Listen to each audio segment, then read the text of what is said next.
कि घर की वो 4 मर्यादा कौन सी है जिस मर्यादा में नारी रहे तो उस घर में संपदा नहीं घटती, उस घर की संपदा को समाप्त नहीं किया जा सकता है। 4 मर्यादा माता लक्ष्मी, मां सरस्वती के सामने माता पार्वती जी से पूछ रही है।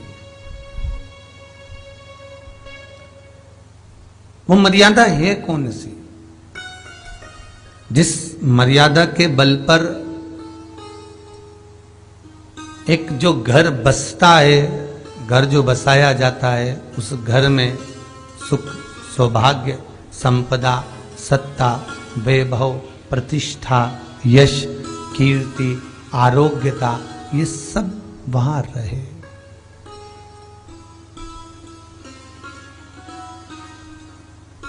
पहला, मां पार्वती ने माता लक्ष्मी को कहा, अतिथि देवो भव।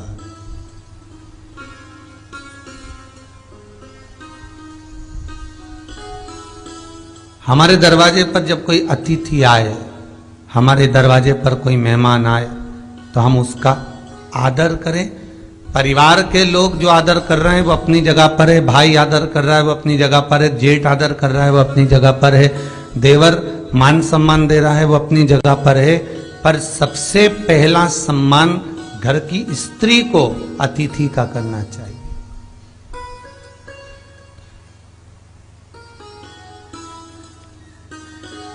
सास के मेहमान आ गए, पहचान वाले, बहुवन मालूम पड़े अपने कमरे में बैठी हुई है। मेहमानों ने आकर पूछ लिया, क्यों बहू नहीं दिख रही? बस आ रही होगी।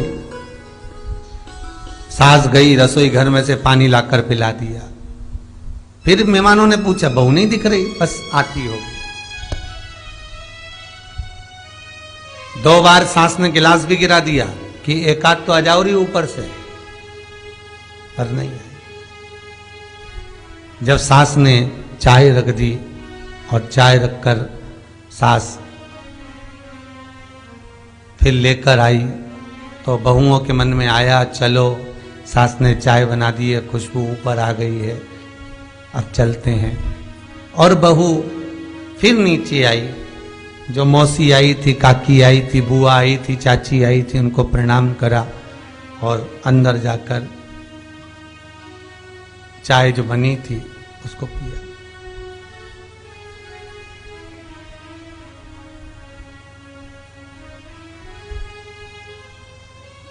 एक गरुड़ पुराण में लिखा है, 94 तरह के नरक में एक नरक है जो दरवाजे पर आए हुए अतिथि का सम्मान नहीं करता,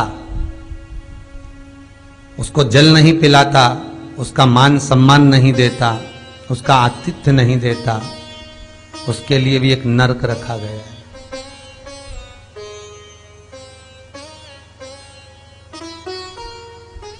हजारों नरकों में एक नरक वो भी है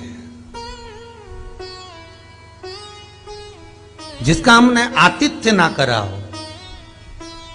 मेरा बहुओं से निवेदन है, सास के रिश्तेदार आए तो आप उनका भी आदर करिए और आपके रिश्तेदार आए तो आप उनका भी आदर करिए। जेठानी के रिश्तेदार आए तो आप उनका भी आदर करिए और देवरानी के रिश्तेदार आए तो आप उनका भी आदर करिए। आप किसी न किसी रूप में जो अतिथि आया है वो न जेठ का है, न देवर का है, न वो सास का है, अतिथि घर का है। किसी एक व्यक्ति का अतिथि नहीं है।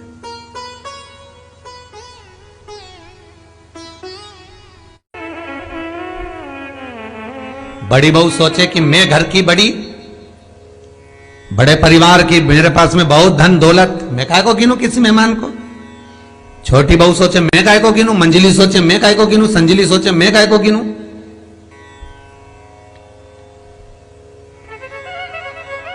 तुम्हारे माँ बाप आए, सास अगर तुम्हारे पिता से, तुम्हारी माता से बात ना करे, देवरानी बात ना करे, जेठानी बात ना करे, तो तुम्हें कैसा लगेगा कि तुम्हारे माँ बाप आए और किसी ने सम्मान नहीं करा, उसी तरह सास के रिश्तेदार आए, तुम सम्मान नहीं करोगी तो उसको कैसा लगेगा?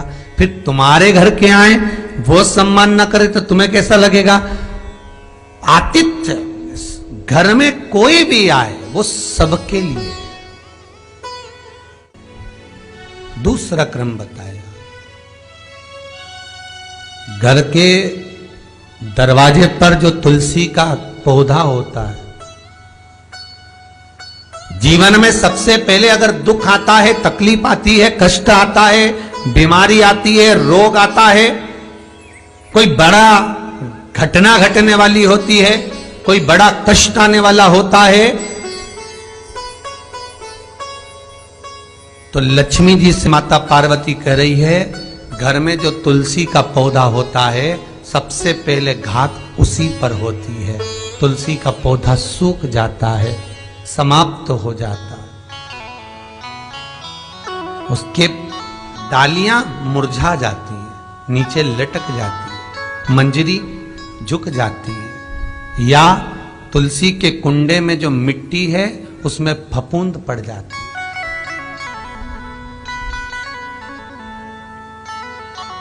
कितना सुंदर बात कही है महाराज। तुलसी के क्यारे में, पद्म पुराण, तुलसी के क्यारे में जो हम जल डालते हैं, वो जल हमने जब डाला और वो जल अगर नीचे गिर रहा है, उसका भी दोष वर्णन है महाराज,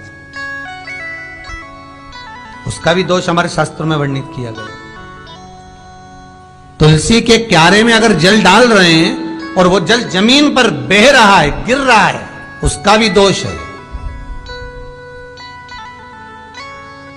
तुलसी के क्यारे में उतना ही जल दिया जाए जितनी मट्टी सोख ले, 2-4 8 बूंद पानी गिरे चल जाएगा। तुलसी के क्यारे में छिद्र रहता है, बूंद बूंद पानी टपक जाए वो चल जाएगा। पर तुमने तुलसी के क्यारे में जो जल भरा, लोटा भर भर के डाल दिया, और ऊपर से जो जल कुंडा भरा कर उलीच में से, अर्थात भराने के बाद जो नीचे गिर रहा है, वो दोषपूर्ण है महाराज, उसकी दोषता है।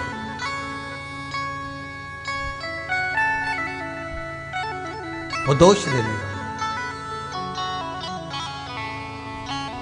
तो लक्ष्मी से माता पार्वती जी कह रही हैं कि दूसरा क्रम है घर में वैभव, लक्ष्मी, संपदा, प्रतिष्ठा, यश, आरोग्य को पाने के लिए तुलसी के क्यारे की आराधना, तुलसी के कुंड को नमन करना कर सकते। तीसरा क्रम कहा,